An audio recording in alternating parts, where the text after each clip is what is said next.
Bom dia, graça e paz. Hoje é 24 de junho de 2022. Vamos a mais um estudozinho do Manancial nesta manhã, né? Na presença do Senhor, para a glória dele, para louvor da sua glória, né?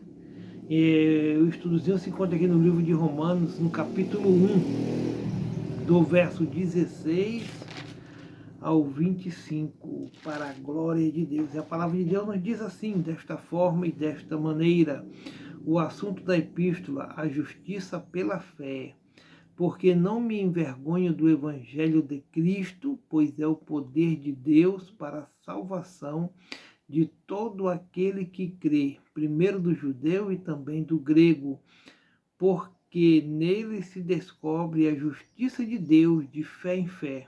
Como está escrito, o justo viverá pela fé. Eita, Paulo está começando bonito aqui, né? Essa frase dele, esse pequeno... Porque não me envergonho do Evangelho. Quantas pessoas aí, né, parece que são agentes secretos do Senhor, né? Saem de casa, voltam para casa e ninguém sabe que ele é crente. Às vezes tem até uma bíbliazinha pequenininha, põe no bolso e só tira lá dentro da igreja. Parece que são agentes secretos do Senhor. Quantas pessoas por aí não andam dessa forma, né? Parecem que têm vergonha de ser crente, né, desse evangelho de Jesus Cristo, mas esse aqui, irmão, é para a salvação de todo aquele que crê. Paulo entende esse mistério, né? A conversão de Paulo foi tão profunda, que os mistérios de Deus eles foram revelados a eles. Como ele já conhecia o Velho Testamento, estudava desde crianças, né, aos pés de Gamaliel, e ele foi ensinado. Então, assim, a luz veio sobre ele no Novo. Então ele entendia esse mistério.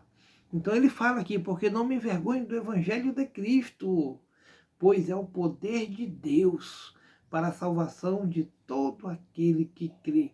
Eu espero que você creia, meu irmão, minha irmã, você que ainda não tem Jesus como Salvador, creia neste Evangelho, primeiro do judeu e também do grego, porque nele se descobre a justiça de Deus de fé em fé, como está escrito, mas o justo viverá pela fé. Foi esse versículo aí que mudou a história de Martinho Lutero, né? Em 1500, 1490 alguma coisa, até 1516 por aí, mudou a história dele. Ele levantou uma bandeira contra o sistema religioso da época e levantou-se 95 teses que a igreja nessa época do ano de 1500 estava fazendo de errado. E dali para cá houve uma ruptura, né? Uma ruptura. A partir de Lutero é que houve os protestantes, aquelas pessoas que protestavam contra o sistema religioso da época, e aí surgiu a nova igreja, né? As igrejas batistas, presbiterianas, luteranas, e de lá para cá várias outras aí, né? Porque do céu se manifesta a ira de Deus sobre toda iniquidade e injustiça dos homens que detêm a verdade em injustiça. Pessoas que trocam, fazem um trocadilho, né?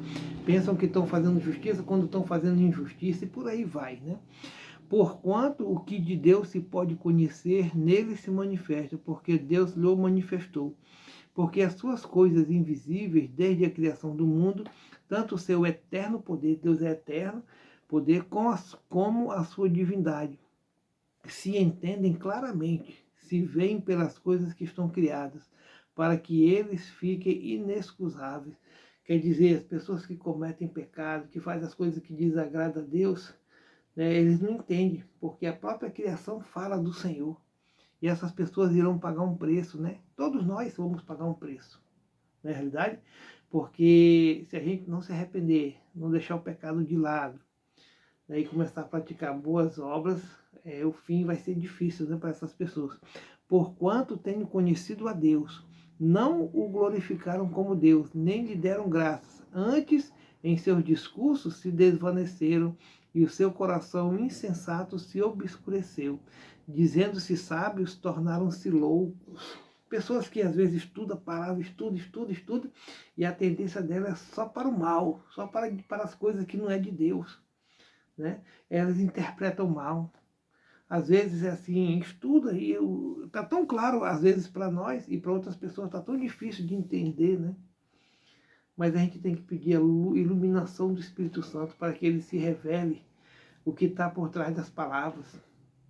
Muitas vezes, irmãos, a gente lê 2, 3, 4 vezes o mesmo texto. Esse texto que eu estou lendo agora, eu já li ele umas 4, 5 vezes, né? Já busquei interpretação, já isso, já aquilo, para tentar, né? Tentar ensinar, tentar passar para vocês, né? Dizendo-se sábios, tornaram-se loucos. Né? Então, assim, tudo que nós formos fazer, vamos colocar na presença do Senhor, para que Ele possa dirigir nossos passos, né? E mudaram a glória de Deus incorruptível em semelhança da imagem de homens corruptível, e de aves, e de quadrúpedes, e de répteis, né? Pelo que também Deus os entregou às concupiscências do seu coração, à imundícia, para desonrarem o seu corpo entre si. Então, assim, nós que estamos em Cristo Jesus, nós sabemos que fazer imagem de escultura é pecado. Tudo que nós fazemos que desagrada a Deus é pecado. A gente tem que tomar posição a respeito disso. Não ficar... Não, é pecado. Né? Casamento entre homem e outro homem é pecado. Casamento entre mulher e outra mulher é pecado. Né? Desobedecer, desonrar o pai e a mãe é pecado. Tudo que desagrada a Deus, irmão, é pecado. E esse pecado que a gente comete, que nós cometemos, tem uns pecados que até involuntários a gente comete, depois a gente, poxa vida, pequei, né? Perdoa-nos, Senhor. Porque quando a gente for passar pela porta estreita, varão, o pecado não passa. Entendeu? Porque que diante de Deus é um lugar santíssimo. Isaías entendeu bem isso lá no verso 6. Que ele viu que ele era uma pessoa de lábios impuros e vivia no meio de um povo de impuros lábios. E aí o anjo foi e tocou-lhe na sua boca, né, com atenais, e ali foram perdoados os vossos pecados. Então, diante de Deus não pode o pecado subsistir. Tá? Então é bom a gente ter consciência disso. Pois mudaram a verdade de Deus em mentira e honraram e serviram mais a criatura do que o Criador, que é bendito eternamente. Amém. Então, Deus, não podemos enganá-lo. A gente pensa que às vezes a gente está fazendo... que Deus não vai entender, que Deus não vai isso, não vai aquilo, se engana. Não há nada encoberto que não venha a ser descoberto. Não há nada oculto que não venha para a luz. É difícil, irmão, não é para qualquer um servir a Deus, não. Né? Todos podem vir, mas os que vão permanecer fiéis mesmo são aqueles que largaram realmente o pecado, que aceitaram realmente a Jesus como Salvador, e que vivem, né, e que tentam viver assim de acordo com as Santas Escrituras, com as doutrinas que tem aqui para nos ensinar. Você tem que ler. Você tem que ler, tem que buscar conhecimento, aprender dela. Quando não souber, pergunte. E se a gente não souber, a gente vai correr atrás para trazer uma resposta. Para não deixar sem resposta. Amém? Educação cristã é empoderamento. A autora de hoje é Ana Carolina Martins. Que Deus a abençoe grandemente. Francis Bacon, filósofo inglês e idealizador do empirismo, né, da experiência, do empirismo moderno, quer dizer, do movimento pelo conhecimento, da experiência. Né, quem tem experiência, né, acreditava que nosso conhecimento era completamente fruto de nossas experiências ali, práticas e sensoriais. Saber é poder, foi uma das máximas, das suas máximas. Ele defendia que quanto mais experiência, mais conhecimento. Quanto mais conhecimento, mais poder. Sabemos que a educação e o acesso ao conhecimento podem abrir muitas portas. Muitos defendem que a educação é a principal arma para a transformação do mundo. Ao lermos o texto de Romanos, porém, encontramos um tipo de conhecimento especial que nos concede um certo tipo de poder. O Evangelho de Cristo é o poder de Deus. Quem tem acesso a ele tem o poder de ser livre da morte e receber salvação. Além disso, recebemos mais um poder, o de nos tornarmos filhos de Deus. Ei, irmãos, é tão sério, tão sério. Tem vezes que eu me pergunto assim, será que eu estou servindo mesmo a Deus? Porque a porta é estreita demais, a gente quer se enquadrar nisso aqui para servir a Deus, mas todo dia a gente peca, todo dia a gente faz coisa que desagrada a Deus. Né? É por isso que de manhã cedo, quando eu estou orando, Senhor, me perdoa pelos pecados que eu cometi, pelos que eu vou cometer. Porque andar na presença do Senhor, falar como se fosse o Senhor, pensar como se fosse Ele, andar como se fosse Ele, né? Tomar decisões como se fosse Ele. Porque a Bíblia nos ensina, irmão, que tudo que nossos sonhos, nossos planos, nós devemos confiar a Deus, confiar a Jesus, para Ele abençoar, não é? Mas esse dia a dia, gente falando aqui, gente falando ali, de tudo que é lugar, a gente está sendo bombardeado 24 horas. E aí nós temos que ter uma cabeça aqui equilibrada. Nós temos que ter o quê? Domínio próprio, os frutos do Espírito, né? Bondade, domínio próprio e por aí vai, né? É muito complicado, né? E Marcos 8,36, Jesus alerta seus discípulos dizendo que de nada adiantaria para o homem conquistar o mundo inteiro e perder a sua alma, de nada nos valerá ter todo o conhecimento da terra se não conhecermos o Evangelho de Cristo, que nos revela o mais importante poder que qualquer pessoa pode ter. Vamos empoderar pessoas através do conhecimento do Evangelho de Cristo. Falar de Jesus é promover a educação cristã. Promover a educação cristã é empoderar pessoas. Por isso que a gente tem que estudar. Educação cristã, né? Vai nos ensinar a respeito das Santas Escrituras. Que devemos confiar nossa vida a Deus, né? Jesus Cristo, que vai nos abençoar e vai nos guardar e vai ter misericórdia de nós todos os dias.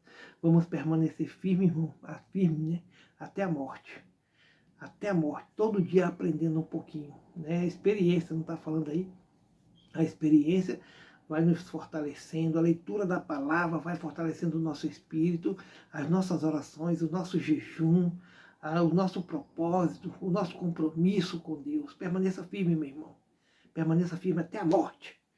E tudo isso é para a honra e glória dele a quem nós servimos. Amém?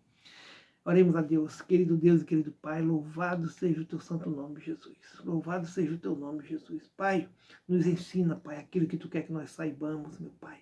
Põe na nossa mente, no nosso coração o teu amor, a experiência, Pai, para que nós possamos saber lidar com todas as situações que venham até nós. Dá-nos sabedoria, Senhor. Cuida de cada um de nós, das pessoas que nos assistem. Aonde esse vídeo alcançar, nós abençoamos no nome de Jesus. Obrigado pelo apoio, né, que vocês dão. Algumas pessoas compartilham, outros mandam mensagens. Muito obrigado por tudo. No nome santo do Senhor Jesus. E aí vamos evangelizar. Vamos fazer um trabalho evangelístico missionário e ganhar o mundo inteiro para o Senhor. Compartilhem, né, nos ajude a ganhar mais almas para o Senhor. Por tudo isso, nós te agradecemos, Senhor, em nome de Jesus. Amém. Shalom, meu irmão. Fica na paz do Senhor aí.